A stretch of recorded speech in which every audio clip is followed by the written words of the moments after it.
বিলীন হয়ে যাচ্ছে কালের সাক্ষী মহেশপুর ঐতিহাসিক জজবাড়ি।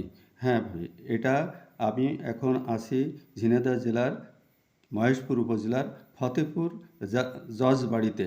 আমি এখন আপনাদের সেই জজবাড়িটা ঘুরে ঘুরে দেখাবো। প্রথমেই দেখেন, এটা জজদের একটা পুজোর ঘর।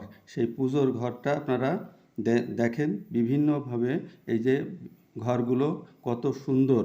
এই জজবাড়িটা তৈরি করেছিল গোপাল চট্টোপাধ্যায়, যিনি ছিলেন কলকাতা জজ কোর্টের একজন নামকরা জজ বা বিচারক। তিনি ব্যারিস্টারও ছিলেন। তার বাবা গোপাল চট্টোপাধ্যায়ও জজ ছিলেন। তার ঘনিষ্ঠ বন্ধু ছিলেন নলডাঙ্গার রাজা বাহাদুর প্রমোদ ভূষণ দেবদার, জয়দিয়া রাজা সতীশ রায় বাহাদুর ও ঈশ্বরচন্দ্র বিদ্যাসাগর। সেই জজ সাহেবদের বাড়িটা আমি এখন ঠাকুরঘরটা আপনাদের দেখালাম। এইবার আমি তাদের যে বাড়ি, সেই বাড়ির চিহ্ন নেই, কিন্তু বাড়ির যে একটা গেট আছে সেই গেট দিয়ে আমি বাড়ির ভিতরে ঢুকবো।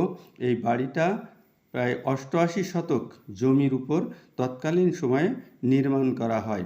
আমি এখন সেই বাড়ির ভিতরে যাওয়ার জন্য যে গেট আছে সেই গেটটা আপনাদের দেখাচ্ছি।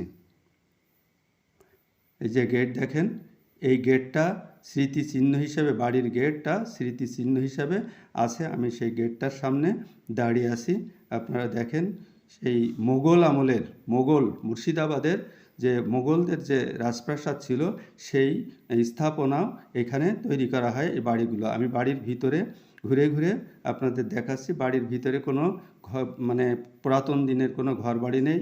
আপনারা একটা কুয়া দেখতে পাচ্ছেন। এই যে কুয়াটা বা ইন্দিরা, সেই আমলেই তৈরি। এখন এটা অকেজো, অর্থাৎ বুজে গেছে।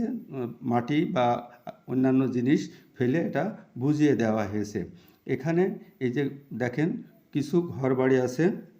যে ঘরবাড়িগুলো স্থানীয় কিছু মানুষ, অর্থাৎ ভূমিহীন মানুষ 1996 সালের পরে এখানে বসবাস করে। সেই ঘরবাড়িগুলো আছে, কোনো রকম কষ্টে জীবনযাপন করছে এখানকার মানুষগুলো। আমি সবই আপনাদেরকে দেখাচ্ছি। দেখেন, পেড়ো বাড়ি, অর্থাৎ এই যে ছোট ছোট কুটির বেঁধে এখানে মানুষ বসবাস করছে, কয়েকটা পরিবার, অর্থাৎ ভূমিহীন পরিবার।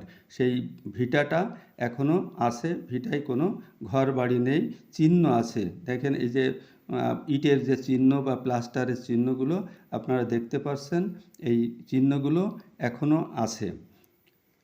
আমি সমস্ত বাড়িটা আপনাদের